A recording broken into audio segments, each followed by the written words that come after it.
warahmatullahi wabarakatuh.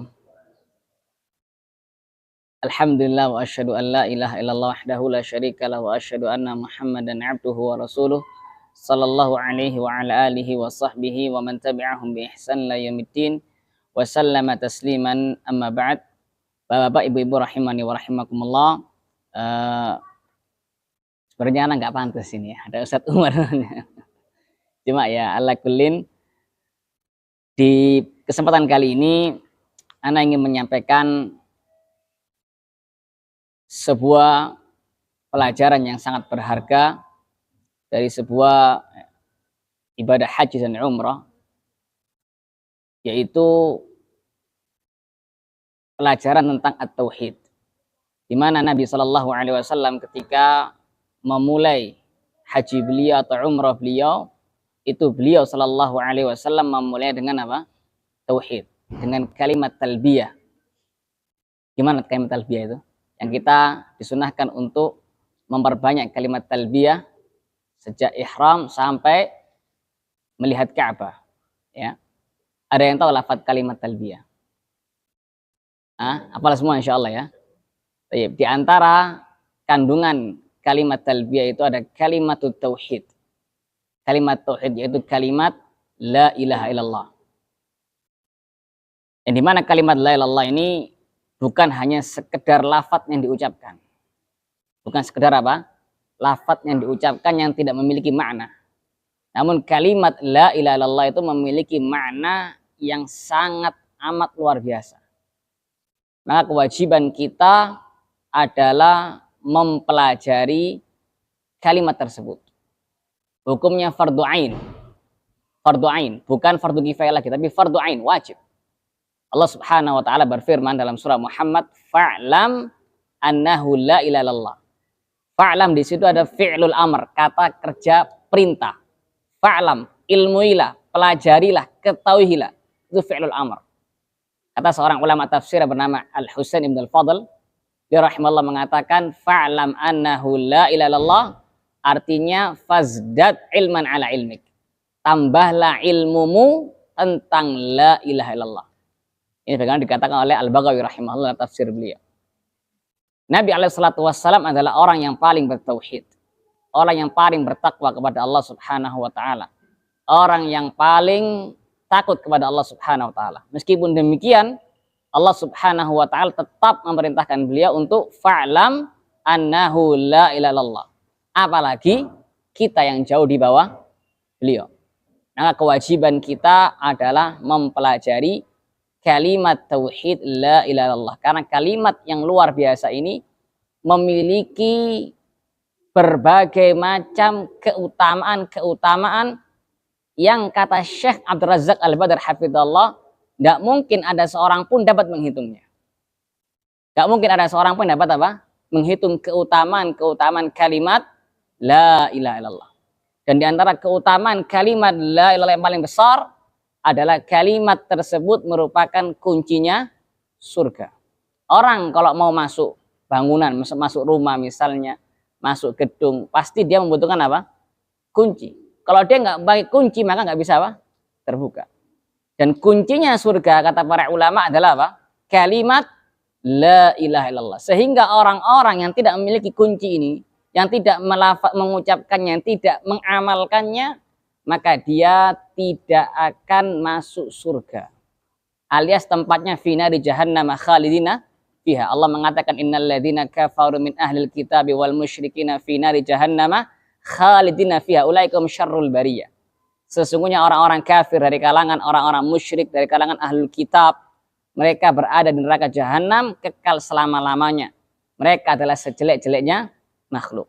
Maka di antara keutamaan kalimat tauhid yang paling besar adalah kalimat tauhid merupakan kuncinya surga. Nabi SAW pernah bersabda, man mata wa huwa ya'lam annahu la ilaha illallah dakhalal jannah. Barang siapa yang meninggal dunia dalam keadaan dia mengetahui, mengilmui kalimat la ilaha illallah, bukan hanya sekedar mengilmui, karena ilmu itu harus diamalkan. Dan dia juga mengamalkan kalimat tersebut, mengamalkan konsekuensi kalimat tersebut, maka balasannya dakhalal jannah, dia akan masuk surga. Demikian pula Nabi SAW pernah bersabda, Man kana akhiru kalamihi la ilaha illallah dakhalal jannah. Barang siapa yang ucapan terakhirnya di dunia ini sebelum meninggal dunia adalah la ilaha illallah, maka dia akan masuk surga. Semoga Allah Subhanahu wa taala menjadikan ucapan terakhir kita di dunia ini la ilaha illallah.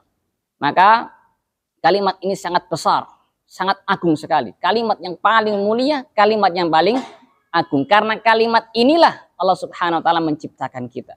Allah mengatakan wa ma khalaqtul jinna wal insa illa liya'budun. Tidaklah aku ciptakan jin dan manusia melainkan untuk beribadah, mentauhidkan. Yaitu tauhid itu merupakan konsekuensi dari kalimat la ilaha illallah. Maka pelajarilah kalimat ini dan kita insya Allah akan mempelajari ya secara ringkas tentang dua kalimat syahadat. Karena kalimat syahadat terutama la ilaha illallah tidak akan bermanfaat kecuali jika orang yang mengucapkannya itu betul-betul mengamalkan kalimat tersebut. Di antaranya mengamalkan syarat-syarat dari kalimat tersebut. Sebelum kita masuk ke syarat, kita mungkin hari ini akan membahas tentang makna dari kalimat la ilaha illallah atau arti dari kalimat la ilaha illallah. Ada yang tahu artinya apa? Maknanya apa dari kalimat la ilaha illallah? Karena kalimat tadi itu bukan sekedar lafaz yang nggak punya makna, tapi punya makna yang luar biasa. Ada yang tahu mungkin? Maknanya apa? Tidak ada ilah sesembahan yang patut disembah kecuali Allah. Baik. Ahsantum.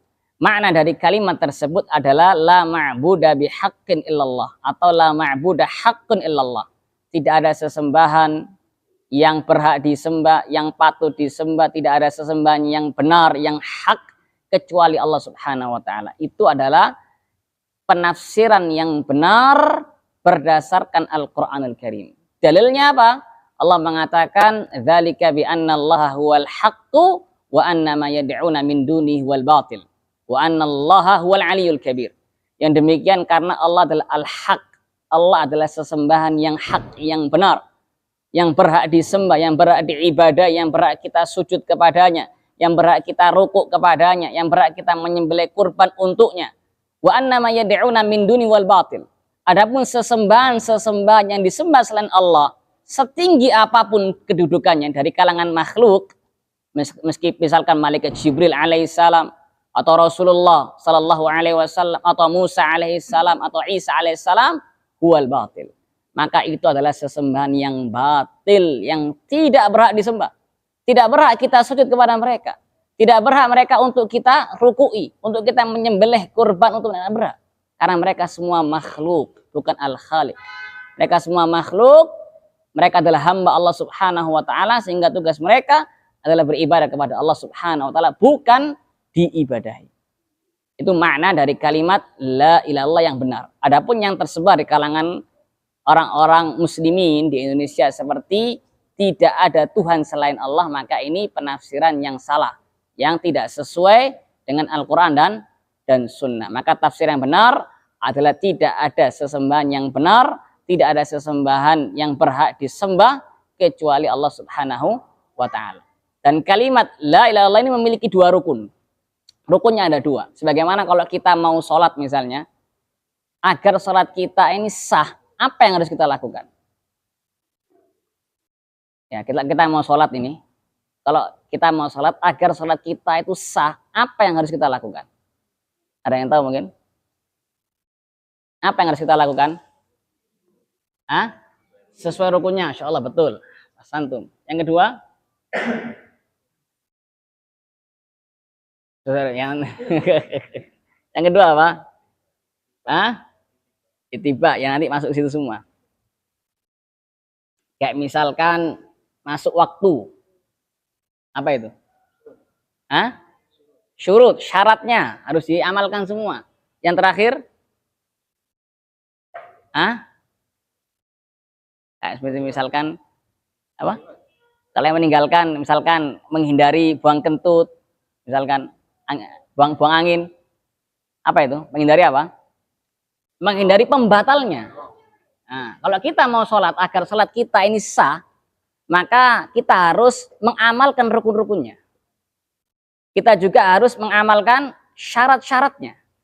Dan kita harus menjauhi pembatalnya. Kalau kita amalkan, maka sholat kita apa? Sah. Orang memenuhi, ketika dia sholat memenuhi syarat-syaratnya. Dia menjauhi pembatal-pembatalnya. Namun dia meninggalkan rukun. Satu saja misalkan. Dia sholat tanpa takbiratul ihram. Nah gimana sholatnya? Gak sah. Gak sah. Atau dia penuhi rukunnya. Cuma dia syaratnya nggak dia penuhi. Belum masuk waktu, tanpa ada udhur syar'i, bukan musafir dan seterusnya misalkan ya. Maka apa? Gak sah salat.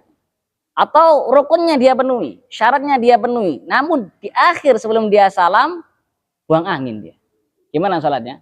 Batal, gak sah. Demikian pula kalimat syahadatain, dua kalimat syahadat ini juga memiliki rukun, juga memiliki syarat, dan memiliki apa? Pembatal. Maka agar dua kalimat tersebut bermanfaat bagi kita di akhirat kelak, hendaknya kita mengamalkan rukun-rukunnya, syarat-syaratnya, dan menjauhi apa? Pembatal-pembatalnya. Kalimat la ilaha illallah, kalimat yang mulia ini memiliki dua rukun. Dua rukun.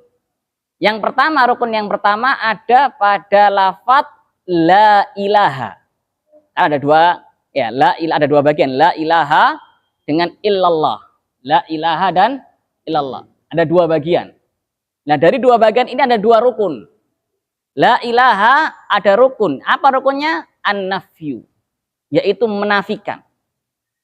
Maksudnya apa? Menafikan segala sesembahan-sesembahan yang disembah selain Allah Subhanahu wa taala. Baik itu dari kalangan malaikat, atau dari kalangan para nabi, para rasul alaihi wassalatu wassalam, atau dari kalangan orang-orang saleh, atau dari kalangan benda-benda mati, batu, misalkan pohon, atau mungkin matahari, bulan. Intinya sesembahan yang disembah selain Allah, wajib kita apa? Nafikan. Wajib kita ingkari. Wajib kita yakini bahwa itu adalah sesembahan yang batil, yang nggak berhak disembah. Ini an-nafyu namanya, penafian. Kemudian bagian kedua apa? Illallah, al-itsbat, penetapan. Maksudnya apa? Kita hanya menetapkan bahwasanya satu-satunya sesembahan yang benar, satu-satunya sesembahan yang berhak diibadahi adalah siapa? Allah Subhanahu wa taala yang telah menciptakan diri kita dan yang telah menciptakan orang-orang sebelum kita, yang mengatur alam semesta ini, Rabbul Alamin. Allah mengatakan, ya ayuhan nasu i'budu rabbakum alladzi khalaqakum walladzina min qablikum la'allakum tattaqun. Wahai para manusia sekalian, sembahlah Rabb kalian yang telah menciptakan kalian dan yang telah menciptakan orang-orang sebelum kalian agar kalian apa? Bertakwa. Itu dua rukun dari kalimat la ilaha illallah, yaitu an-nafyu dan al-itsbat. Nah, harus kita betul-betul amalkan ini. Kita wajib menafikan segala sesembahan-sesembahan selain Allah, dan kita wajib menetapkan hanya Allah sajalah sesembahan yang hak, yang berhak kita serahkan semua bentuk ibadah kita, mulai dari doa, misalkan sholat, zakat, haji, ruku, sujud, istighatsah, isti'adzah, isti'anah, menyembelih, tawakal, roja, khauf. Itu semua kita serahkan kepada siapa? Allah Subhanahu wa ta'ala. Jelas ya? Dan dua rukun ini juga berdasarkan firman Allah Subhanahu wa ta'ala. Allah mengatakan, faman yakfur bit-taghut wa yu'min billah faqad istamsaka bil urwatil wuthqa. Barang siapa yang kufur, mengingkari taghut, mengingkari bahwasanya sesembahan Allah itu batil, menafikan sesembahan tersebut, wa yu'min billah, dan dia hanya beriman kepada Allah, dia hanya meyakini bahwa Allah adalah sesembahan yang hak, sesembahan yang hak atau sesembahan yang hak, maka dia telah berpegang teguh dengan al-urwa al-wuthqa, itu kalimat tauhid la ilaha illallah. Jelas ya? Udah, untuk syarat sama rukunnya gimana ini? Syarat sama jelasan sekarang. Baik. Adapun syaratnya, kata para ulama ada 7. Syarat dari kalimat la ilaha illallah ada 7. Yang pertama mengilmui. Yang pertama mengilmui. Kita diwajibkan untuk mengilmui makna, kemudian apa yang dinafikan dari kalimat tersebut, apa yang ditetapkan ya dalam kalimat tersebut, itu harus wajib kita ilmui. Yang kedua, yakin. Mengucapkannya dengan yakin. Nggak boleh ada keraguan, karena kalau ragu kufur. Ya, Allah mengatakan innama kanal mu'min innamal mu'min ladzina amanu billahi wa rasulihi tsumma lam yartabu. Sesungguhnya orang-orang yang beriman hanyalah orang-orang yang beriman kepada Allah dan Rasulnya, tsumma lam yartabu. Kemudian mereka tidak ragu sedikit pun. Harus yakin. Kemudian yang ketiga adalah al-qabul, menerimanya. Menerima kandungan makna dari kalimat tersebut. Ya. Adapun orang yang mengucapkannya, namun dia masih menyelewengkan bentuk ibadah kepada selain Allah. Dia misalkan menyembelih kurban untuk jin karena rumahnya angker misalnya. Maka orang seperti ini tidak menerima kandungan dari kalimat la ilaha illallah. Kemudian yang keempat al-inqiyad, tunduk patuh terhadap kalimat tersebut. Ya, tunduk patuh terhadap kalimat tersebut, ya, menjalankan dengan konsekuensi menjalankan perintah-perintah Allah Subhanahu wa taala. Yang kelima, mengucapkannya dengan jujur, as-sidq. Ya, harus connect antara lisan dengan apa? Dengan hati. Bukan seperti orang-orang munafikin yang dimana mereka mengucapkan dengan lisan, dengan zahir, namun batin mereka apa? Mengingkarinya, membencinya. Ya. Kemudian yang keenam apa? Ikhlas. Mengucapkannya ikhlas betul-betul untuk mencari wajah Allah Subhanahu wa taala. Dan yang ketujuh adalah al-mahabbah, mencintai kalimat tersebut dan juga mencintai orang-orang yang mengucapkan, yang mengamalkan kalimat tersebut. Konsekuensinya juga membenci lawan dari kalimat tersebut, yaitu membenci apa? Kesyirikan, dan juga membenci para pelaku kesyirikan. Dengan 7 syarat ini kalau kita amalkan, maka kalimat tauhid itu akan bermanfaat bagi kita di akhirat kelak. Seorang ulama yang bernama Al-Hafidz Al-Hakami rahimahullah bila mengatakan, wa bi syurutin sab'atin qad qiyidat wa fi nususil wahyi haqqan waradat. 7 atau kalimat la ilaha illallah diikat dengan 7 syarat. Semua 7 syarat ini ada dalilnya. Ya, dalam wahyu Allah Subhanahu wa taala. Fa innahu lam yantafi qailuha bin nutqi illa min haitsu yastakmiluha. Orang yang mengucapkannya tidak mungkin bisa mendapatkan manfaat dari kalimat la ilaha illallah kecuali dia menyempurnakan, mengamalkan 7 syarat tersebut. Nabi sebutkan al-ilmu wal yaqinu wal qabul wal inqiyad. Fadri ma'akul. Yang pertama ilmu, yakin, menerima, tunduk, maka ketahuilah apa yang aku ucapkan. Wasidq wal ikhlas wal mahabbah waffaqakallah lima ahabba. Dan sidq, jujur, kemudian ikhlas dan juga apa? Mahabbah, cinta. Maka semoga Allah SWT memberikan kita taufik kepada apa-apa yang Allah cintai. Mungkin yang bisa Anda sampaikan. Jazakumullah khairan barakallahu fikum. Anda kembalikan ke Pak Hafidz.